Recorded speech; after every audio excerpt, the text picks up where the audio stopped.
ఓం శ్రీ దుర్గాయ నమః. Hi friends, ఎలా ఉన్నారు ఫ్రెండ్స్? చాలామంది మనుషులను ఆకర్షిస్తూ ఉంటారు. ముఖ్యంగా మగవారు ఆడవారిని ఆకర్షిస్తారు, ఆడవాళ్ళు మగవారిని ఆకర్షిస్తారు. అయితే ఆడవారిని ఆకర్షించడానికి ప్రతి మగవాడికి కొన్ని నైపుణ్యాలు అవసరం. ఈ సమాజంలో స్త్రీ పురుషులిద్దరూ సమానమని అంటున్నప్పటికీ ఇద్దరి మధ్య అనేక విషయాల్లో వ్యత్యాసాలు ఉంటాయి. ఆడ మగవారికి ప్రత్యేక లక్షణాలు, బాధ్యతలు కూడా ఉంటాయి. వాటిని బట్టి ఈ సమాజం స్త్రీ పురుషుల గురించి ఒక అంచనాకు వస్తుంది. అయితే మనలో ప్రతి ఒక్కరూ ఉత్తమంగా జీవించాలని కోరుకుంటారు. అందుకోసం అనేక పనులు చేస్తూ ఉంటాం. ప్రతి వ్యక్తి జీవితంలో కొన్ని విషయాల్లో ఖచ్చితంగా కొన్ని నైపుణ్యాలను పెంచుకోవాలి. ముఖ్యంగా వారు ఈ విషయాల్లో తమ సామర్థ్యాన్ని పెంచుకుంటే భాగస్వామిని ఆకట్టుకోవడంలో అవి ఎంతగానో సహాయపడతారు. ప్రతి ఒక్క మగాడు నేర్చుకోవాల్సిన నైపుణ్యాలేంటో తెలుసుకుందాం.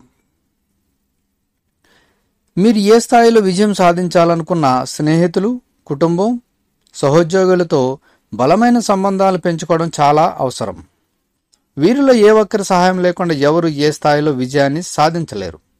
అందువల్ల సంబంధాలను ఎలా నిర్మించాలో, వ్యక్తులతో కనెక్ట్ అవ్వడానికి మరియు ప్రజలకు సేవ చేయడం ఎలాగో తెలుసుకోవడం చాలా మంచిది. దీన్నే రిలేషన్షిప్స్ అంటారు.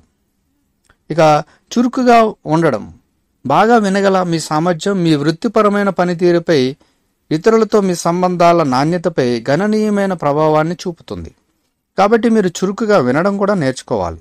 వేరొకరు చెప్పేది వినడానికి, వారు కమ్యూనికేట్ చేస్తున్న మొత్తం సందేశాన్ని వివరించడానికి మీరు చేతనంత ప్రయత్నం చేసినప్పుడు మీకు దాని అర్థం ఏంటో తెలుస్తుంది. అంటే వినడం అనేది చాలా ముఖ్యమైనది. చాలామంది వినడం కన్నా చెప్పడానికి ఎక్కువగా ఇష్టపడతారు. ఇక నాయకత్వ లక్షణాలు. ఈ లోకంలో ప్రతి ఒక్క పురుషుడు ఏదో ఒక సమయంలో నాయకుడి పాత్రను పోషించుకోవాలి. ఇది మీ వ్యాపారంలో అయినా, మీ కుటుంబంలో అయినా, మీ సమాజంలో అయినా మీరు నాయకత్వం వహించవలసిన స్థాయి మీరు నడిపించే వారి సమిష్టి విజయాన్ని నిర్ణయిస్తుంది. ఇతరులను ప్రభావితం చేసే, మార్గనిర్దేశం చేసే మీ సామర్థ్యం విజయం, వైఫల్యాల మధ్య వ్యత్యాసాన్ని కూడా నిర్ణయిస్తుంది. కాబట్టి నాయకత్వ లక్షణాలు ముఖ్యంగా ఉండాలి. ఇక ఎదుటివారి భావాలను అర్థం చేసుకోవాలి. చాలామంది పురుషులు ఇతరుల గురించి ఆలోచిస్తూ వారి భావాల గురించి మర్చిపోతూ ఉంటారు. మగవారు తీసుకునే నిర్ణయాలు అందుకే సాధ్యమైనంత వరకు సరైనవే అయ్యి ఉంటాయి. చాలామంది తమ వ్యక్తిగతం గురించి ఎక్కువగా ఆలోచించరు. అయితే ఏదైనా వ్యాపార పరిస్థితుల్లో ఇలా ఆలోచించడం అవసరం. మీరు ఎంత సానుభూతితో ఉంటే మీ జీవితం అంతా మంచి సంబంధం కలిగి ఉంటాయి. ఇక ఆర్థికంగా బలంగా ఉండడం. ఎవరైతే పురుషులు ఆర్థికపరమైన విషయాల్లో బలంగా ఉంటారో అలాంటి వారు ప్రతికూల పరిస్థితులను కూడా తట్టుకోగలుగుతారు.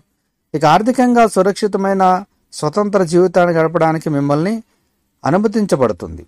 దీన్ని సాధించడానికి మీరు వ్యక్తిగత ఫైనాన్స్పై మీరే శిక్షణ పొందాలి. ఇక పురుషులు ఏడుస్తే. మన సమాజంలో చాలామంది మగవారు ఏడవడాన్ని తప్పుగా భావిస్తారు. పైగా ఎవరైనా పొరపాటు నేర్చినా కూడా అది పిరికితనానికి సంకేతంగా చెబుతారు. కానీ ఇది తప్పు. ఈ బాధను విస్మరించడానికి, దాని లక్షణాల బాహ్య రూపాన్ని అణిచివేయడానికి చెప్పబడుతుంది. అయితే ఏడుపు విచారంగా భావించే ముఖ్యమైన భావోద్వేగం. ఇది బరువు మరియు ఒత్తిడిని తగ్గిస్తుంది. అంతేకాకుండా మిమ్మల్ని బలమైన వ్యక్తిగా మార్చేందుకు సహాయపడుతుంది. ప్రపంచవ్యాప్తంగా మహిళల కంటే పురుషులు ఆత్మహత్య చేసుకునే అవకాశాలు ఉన్నాయి. పాశ్చాత్య ప్రపంచంలో కూడా మహిళల కంటే పురుషులు 3 నుంచి 4 రెట్లు ఎక్కువగా ఆత్మహత్య చేసుకుంటున్నట్లు గణాంకాల ద్వారా తెలుస్తుంది. దీనంతటికి ముఖ్య కారణం చాలామంది పురుషులకు సహాయం ఎప్పుడు అడగాలో, ఎవరిని అడగాలో, ఎలా అడగాలో తెలియకపోవడమేనట. అలాగే ప్రేమలో విఫలం కావడం, రిలేషన్షిప్లో ఎలా మెలగాలో తెలియకపోవడం. అందుకే పురుషులు ఏదైనా విషయంలో సహాయం కావాలంటే నిర్మోహమాటంగా అడగాలి. అంటే సహాయం లేకపోవడంతో కూడా పురుషులు ఈ విధంగా ఉంటారు. కాబట్టి ముఖ్యంగా ఆడవారిని ఆకర్షించాలి అనే దానికన్నా ప్రతి ఒక్కరూ ఈ నైపుణ్యాలను జీవితంలో ప్రతి మగాడు పెంచుకుంటే ప్రతి దాంట్లో విజయాన్ని పొందుతాడని కూడా చెప్పవచ్చు. సో ఫ్రెండ్స్, ఈ వీడియోని లైక్ చేయండి, షేర్ చేయండి, తప్పకుండా నా ఛానల్ని సబ్స్క్రైబ్ చేయండి. సబ్స్క్రైబ్ చేసుకున్నారు, బెల్ ఐకాన్ క్లిక్ చేయండి. Thank you for watching friends.